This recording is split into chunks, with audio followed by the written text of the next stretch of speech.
ठीक जी, गुरुग्राम से। महाराज जी, आपके चरणों में कोटि कोटि प्रणाम। महाराज जी, लोगों की बातों का बुरा ना लगे और उनकी बातों पर ध्यान ना जाए, इसका कुछ उपाय है? लौकिक दृष्टि से अगर पागल आदमी हमको ईंट मारे गाली दे तो क्या लगेगा, अरे यार पागल आदमी। ये सब बातुल भूत विवश मतवारे, ते नहीं बोले बचन विचारे, तिनकर कहा सुने नहीं काना। एक भूत लग जाए तो आदमी पागल हो जाता है ना। ये पंचभूत लगे हुए पागल नहीं है। जो पंचभूत देहाभिमानी जीव काम क्रोध लोभ मोह मद मत्सर में पागल बना है, तो वो कुछ भी बोल सकता है, वो कुछ भी कह सकता है, कुछ भी कर सकता है। हम लोगों को चाहिए जो अध्यात्म में चलते हैं क्षमा करें, उससे क्लेशित न हो, उनको दंड न दे, पलट कर उनको गाली न दे, गाली को सह ले। यही महात्मा का स्वभाव है, यही भक्त का स्वभाव है, यही अध्यात्म में चलने वाले का यही स्वभाव है। सामने वाले ने गाली दिया, मुस्कुरा दिया। क्यों? क्योंकि उसके पास यही सामग्री है। इत्र लगाया होगा तो खुशबू देगा, और अगर शरीर में बदबू है तो बदबू देगा। तो उसकी जबान गंदी है, वो जो गंदी जबान दे रहा, हम नहीं ले रहे, खत्म। क्या अगर पागल आदमी बोले तो जलन होगी क्या?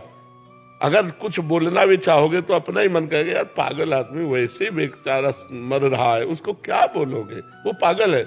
ऐसे ही बातुल भूत विवश मतवारे, ते नहीं बोले बचन विचारे, तिनकर कहा सुनी नहीं काना। हमको ऐसे लोगों की बातें नहीं सुननी चाहिए। अगर सुनाई भी दे तो पागल है ऐसा करके टाल दे। ये हुई व्यवहारिकी। अब आध्यात्मिकी बात, सब में परमात्मा बैठा हुआ है।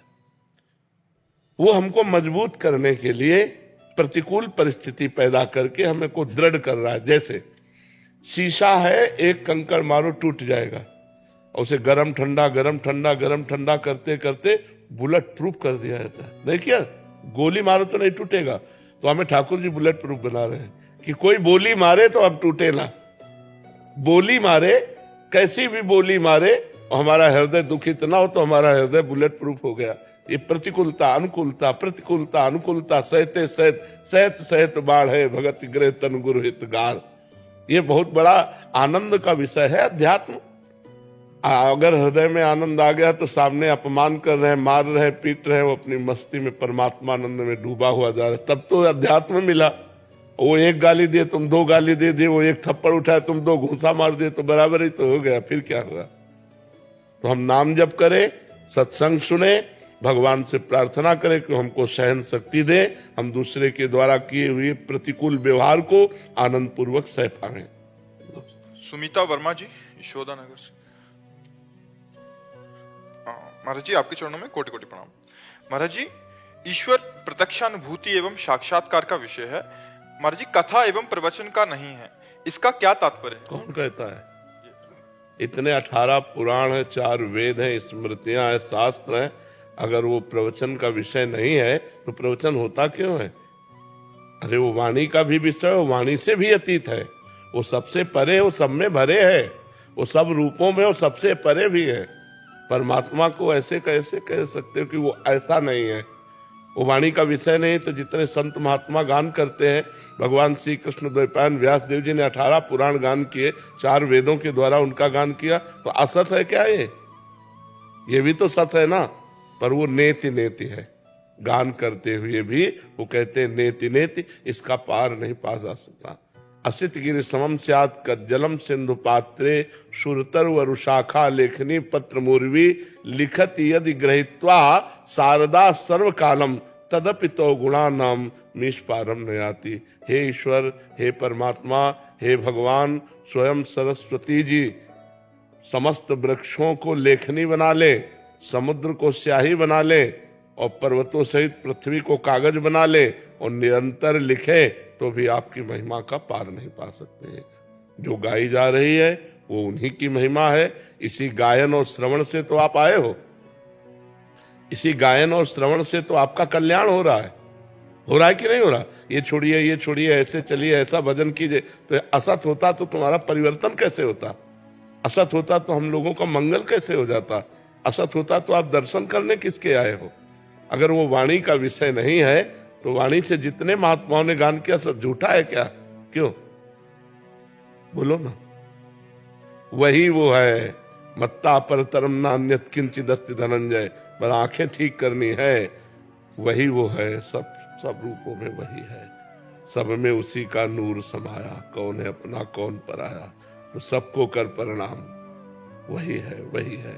वासुदेवा सर्वमित सा महात्मा सुदुर्लभा। वो दृष्टि का विषय ना होते हुए भी वो दृष्टि का विषय है, वो वाणी का विषय ना होते हुए भी वो वाणी का विषय है। राम अतर्क बुद्धि मन वाणी, मन बुद्धि से परे होने पर भी वो मन बुद्धि में अनुभव में आता है।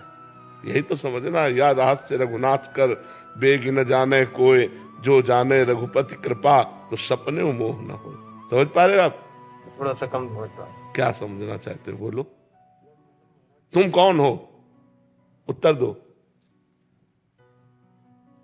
जब अपने को नहीं जानते तो क्या समझ पाओगे उस परमात्मा तत्व को? भाई समझ के लिए कुछ पावर चाहिए। आप में क्या पावर है इस समय समझने का?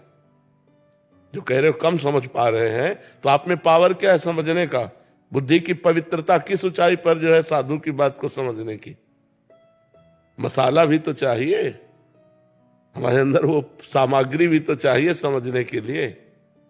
वो अतर्क होते हुए भी दृष्टिगोचर है, वो अनिर्वचनीय होते हुए भी उसका वचन होता है, उसका वर्णन होता है।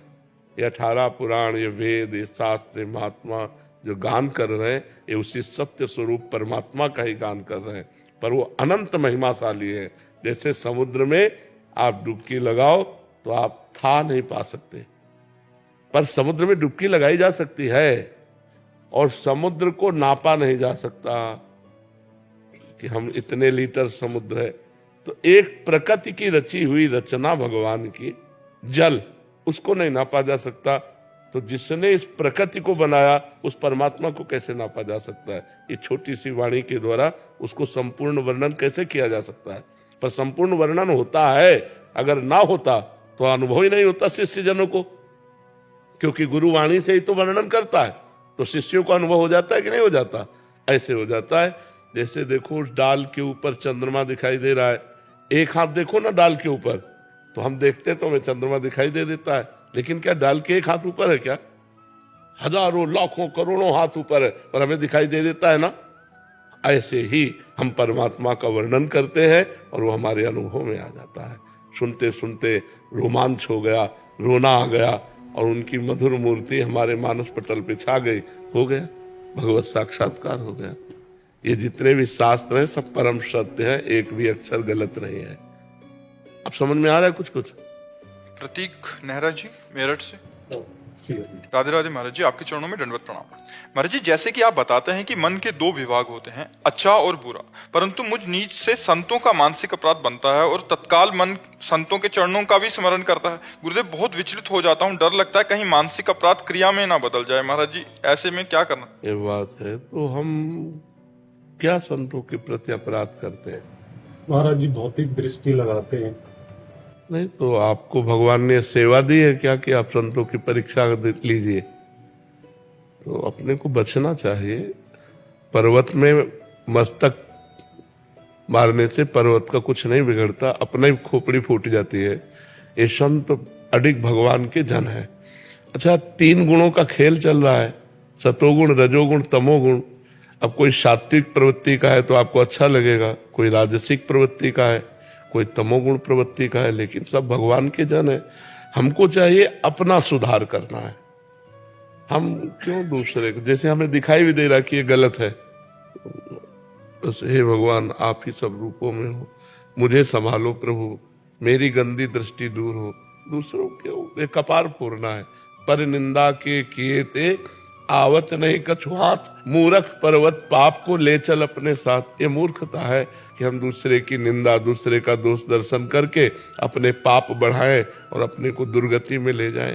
कभी किसी जहां ऐसा देखने में लगे कि ये संत गलत है, ऐसा दिखाई दे, वहीं तुरंत प्रणाम करें और अपने मन को डांट। तो दूसरे में भगवान न देखकर दोष दर्शन कर रहा है, और जबकि भगवान कह रहे सातों सब मोहिमय जग देखा, मोते अधिक संत कर लेखा।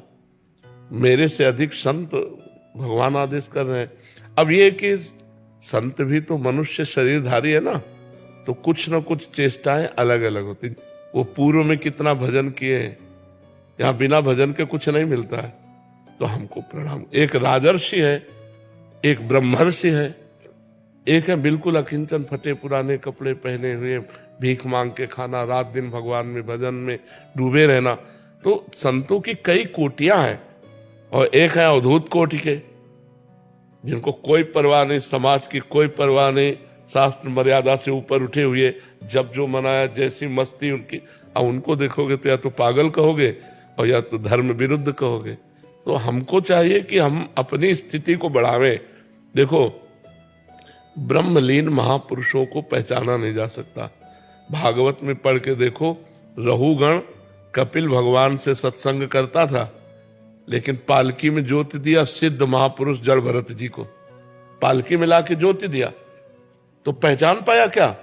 इतने बड़े महापुरुष जिनका भागवत में गुणगान किया जा रहा है, जो भगवान ऋषभ देव जी के पुत्र भरत जी, और वही तीसरे जन्म में जड़ भरत बने। तो इतना बड़ा सत्संगी कपिल भगवान से सत्संग करता था रहुगण, वो भी दृष्टि में चूक हो गई।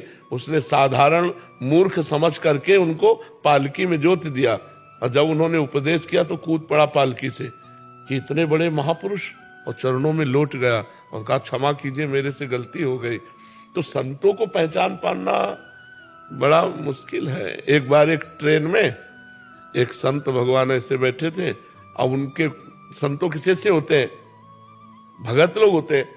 हर शिष्य चाहता मेरे गुरुजी अच्छी वस्तु पहने, मेरे गुरुजी अच्छी गाड़ी में चले, मेरे गुरुजी, जब मेरे पास इतना तो मेरे गुरुजी है, तो वो भाव रहता है ना। तो उसने सोने की चैन की घड़ी और ये सब व्यवस्था, अटैची सब। तो दो चार बैठे थे नए लोग, तो उन्होंने कहा, बाबा जी एक बात पूछे, बुरा तो नहीं मानोगे? बोले नहीं। बोले हम में और तुम में अंतर क्या रहा? हमारी घड़ी भी इतनी महंगी नहीं जितनी तुम्हारी घड़ी है, तुम्हारी अटैची है, तुम्हारा है सब, फिर हम में तुम में अंतर क्या रहा? उनका बेटा कौन सा स्टेशन आ रहा है? बोले अमुक के। बोले चाय पीना है। गए चाय पीने, बोले एक चाय और बनाओ, और पूरे जितने रुपए मिले थे सब चाय वाले के सामने रख दिए। इतने में गाड़ी ने हारन दिया और घड़ी और सब वहीं खोल के रख दिए थे। तो उनका, बाबा जी अब तो हम चाय नहीं पियेंगे क्योंकि गाड़ी। बोले अब हम तो चाय पियेंगे, इधर जाएंगे। बोले वो सब, बोले किसी ने दिया था, कोई उठा लेगा। बोले बाबा जी हम तो ऐसे। बोले हम में तुम में यही अंतर है, तुम छोड़ नहीं सकते और हम 1 मिनट में छोड़ सकते हैं। तो संतों की बाहरी क्रियाओं से हम नहीं जान सकते जी। ये तो जो अच्छे साधक हैं और जो वास्तविकता में चलने का प्रयास कर रहे हैं, आजकल इस वेश का दुरुपयोग भी किया जा रहा है जोर से। महाराज जी, उसको कैसी दृष्टि से देखा जाए? क्योंकि बहुत सारे भगवत दृष्टि, सिर्फ भगवत। क्योंकि कोई भी भगवत वेश देखो, सही माने में भगवान के मार्ग में चलने वाले तो ऐसे अंगुलियों में गिने जा सकते हैं।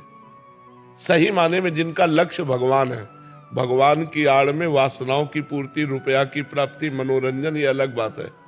लेकिन वास्तविक जिनका लक्ष्य भगवान है, ऐसे अंगुलियों में गिने चाहे। जो कहो हरिवंश रस बिरलो समझनहार, एक दोई जो पाइए खोजी सब संसार। एक दोई लिखा है, 100-200 नहीं लिखा। एक दोई जो पाइए खोजी सब संसार। तो अब हम एक दो कहां खोजे? हमें तो सब में सिय राम में सब जग जानी, करो प्रणाम जोरी जुगपाल। सब में भगवान विराजमान है, ये भाव रखकर हमको अपने को बचाना है। गुरुदेव, हम कैसे पहचान पाएंगे अच्छे साधु और साधुओं के? हमें क्या पहचान होगी? हम तो सामान्य है, संत को कैसे पहचान पाएंगे कि ये संत कैसे है, क्या है? तो क्या सब कोई असली और नकली हीरे की पहचान जानता है क्या? वो तो जौहरी जानता है। तो हमारा क्या कर्तव्य हो, दायित्व क्या हो हमारा? श्री राम में सब जन नेकी नेकी हमको ग्रहण कर लेना है और बुराई छोड़ देना है। आपको जो उपदेश मिल रहा है, आपको जो सद्भावनाएं मिल रही, आप उनको धारण करो। वो क्या है भगवान जाने। जैसे हम मिठाई वाले की दुकान में जाते हैं, हम ये नहीं देखते कि मिठाई खाता है कि नहीं, हमें पसंद आई 250 ग्राम दीजिए। समझ में आई कि नहीं? हम मिठाई वाले से नहीं पूछते कि तुम पाते हो कि नहीं पाते। तो हमको ये देखना कि अगर संत उपदेश कर रहा है तो जो उपदेश ग्रहण करने लायक हमको लगा, हमारी क्षमता, वो ग्रहण कर लिया, प्रणाम किया, अपने चल दिए। नहीं तो ऐसे दत्तात्रेय जी से पूछते हैं यदु महाराज कि आप बहुत स्वस्थ हो, बिना कर्म किए विषय भोग नहीं मिलता, बिना विषय भोगे स्वस्थ नहीं रहा जा सकता। और बहुत प्रसन्न हो। तो उन्होंने बताया कि कभी कभी मैं राजमहलों में पलंगों पर सोता हूँ, कभी फुटपाथ पे सोता हूँ, भगवान जैसी परिस्थिति देते हैं उसी में राजी रहता हूँ। महलों में रखे चाहे झोपड़ी में वास दे, मेरी ना आकांक्षा है और ना मेरा निषेध है, जैसे प्रभु रखे अब जोई जोई प्यारो करे सोई में। अब उस स्थिति को कैसे समझा जाए? जैसे नकली हीरा और असली हीरा, तो हो सकता है असली हीरा से ज्यादा चमकता हो नकली हीरा, लेकिन उसकी पहचान जौहरी करेगा। जब घन चलाएगा ना तो नकली फैल जाएगा और असली जेव का त्यों बना रहेगा। तो ऐसे ही जब माया का घन चलता है तब पता चलता है कि असली कौन है नकली कौन। भारी विपत्ति, भारी दुख, भारी रोग, भारी परिस्थिति में भी जो अपने नियम पे डटा हुआ है, भगवान के भजन में लगा हुआ है, वही भगवान का जन है। तो हमको यही मानना है कि सब भगवान के ही स्वरूप हैं। हमें जो चाहिए वो ले लिया, बस अपनी बात हमने संभाल ली है। अगर हम उनकी तरफ परीक्षा की तो हो सकता है महत् पुरुषों का अपराध बन जाए। अपराध बन जाने पर फिर बुद्धि भ्रष्ट हो जाती है। शास्त्र और संतों से तो हमारा कल्याण होता है, और वहीं हमारी बुद्धि बदल गई तो फिर कल्याण कहाँ हो।